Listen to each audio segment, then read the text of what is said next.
मुझे बहुत तेज भूख लगा है, कुछ समझ नहीं आ रहा क्या करूं। एक काम करता हूँ, टूनी चिड़िया के पास चलता हूँ, शायद उसके पास कुछ खाना हो। कौवे को बहुत तेज भूख लगी थी। वह खाने के लिए टूनी चिड़िया के पास जाता है और उससे कहता है, टूनी चिड़िया, क्या तुम्हारे पास कुछ खाना है?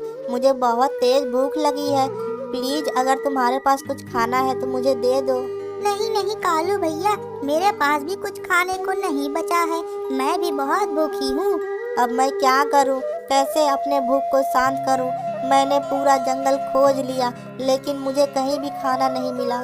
कालू भैया, आप चिंता ना करो, मैं एक ऐसे पेड़ के बारे में जानती हूँ जिस पर बहुत से फल लगे हैं, लेकिन उस पेड़ पर एक चील बैठता है जो किसी भी पक्षी को फल खाने नहीं देता। लेकिन हम ऐसे हाथ पर हाथ धरे बैठ भी तो नहीं सकते, हमें कुछ ना कुछ तो करना ही होगा। लेकिन कालू भैया, हम कर भी क्या सकते हैं? वह चील तो बहुत ही खतरनाक है, अगर उसने हमें पकड़ लिया तो बहुत मारेगा। मेरे पास एक आइडिया है, तुम चील को अपनी बातों में उलझा कर रखना और मैं चुपके से फल तोड़कर भाग जाऊंगा। कालू भैया, आपका आइडिया तो बहुत अच्छा है, ठीक है, चलिए मैं आपके साथ हूँ। कालू कौवा और टूनी चिड़िया दोनों उस पेड़ के पास चले जाते हैं जहाँ बहुत ही सुंदर सुंदर फल लगे हुए थे। इधर टूनी चिड़िया चील को अपनी बातों में उलझाकर उसका ध्यान भटका देती है। तब तक कालू कौवा फल तोड़कर वहाँ से भाग जाता है।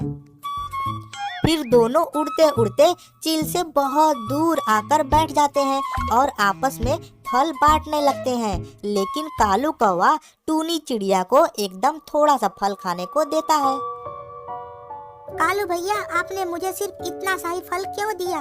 मैंने भी तो मेहनत की है, मुझे भी अपना आधा हिस्सा चाहिए। तुमने कुछ भी मेहनत नहीं किया, सारी मेहनत मैंने की है। खाना है तो खाओ, नहीं तो इतना भी नहीं दूंगा। ऐसा कहकर कालू कौवा अपना हिस्सा लेकर वहाँ से चला जाता है। यह कालू कौवा तो बहुत ही बेईमान चिड़िया है, आज के बाद मैं इसके साथ कहीं भी नहीं जाऊंगी। ऐसा कहकर टूनी चिड़िया अपने हिस्से का फल खाने लगती है। फिर अगले दिन सुबह कालू कौवा दोबारा से टूनी चिड़िया के पास आ जाता है और उसे चील के पास जाने को कहता है। हेलो टूनी चिड़िया, कैसी हो तुम? चलो आज हम दोनों फिर से चील को उल्लू बनाते हैं। नहीं नहीं, मुझे नहीं जाना, तुम ही जाओ अकेले, मैं तुम्हारे साथ कहीं नहीं जाऊंगी। तुम बहुत बेईमान चिड़िया हो, तुमने मुझे कल धोखा दिया था। अरे टूनी चिड़िया, रात गई बात गई, चलो आज मैं तुम्हें आधा हिस्सा दूंगा। दोनों कल की तरह आज भी चील के पास चले जाते हैं और टूनी चिड़िया चील का ध्यान भटका देती है।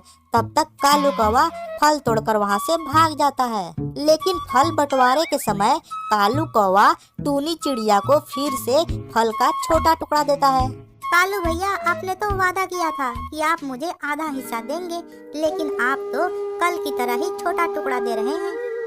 वादा? कैसा वादा? मैंने तो कुछ भी वादा नहीं किया। चलो चलो, मुझे और भी काम है, मैं जा रहा हूँ यहाँ से। कालू कौवा फिर से टूनी चिड़िया को धोखा दे देता है, इसलिए टूनी चिड़िया को बहुत तेज गुस्सा आ जाता है।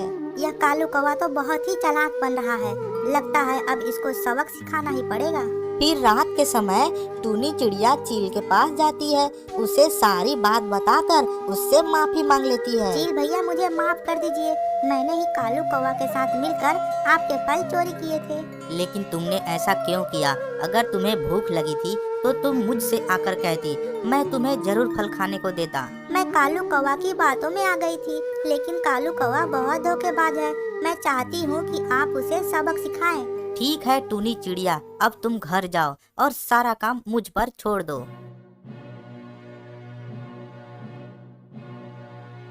फिर अगले दिन जब कालू कौवा फल तोड़कर भागता है तो चील उसे रंगे हाथों पकड़ लेता है।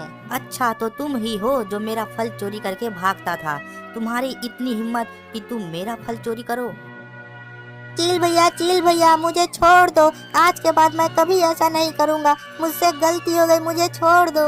ऐसा कहकर कौवा वहाँ से भाग जाता है। टूनी, तुम बहुत अच्छी चिड़िया हो, मैं तुम्हारी ईमानदारी से खुश हुआ।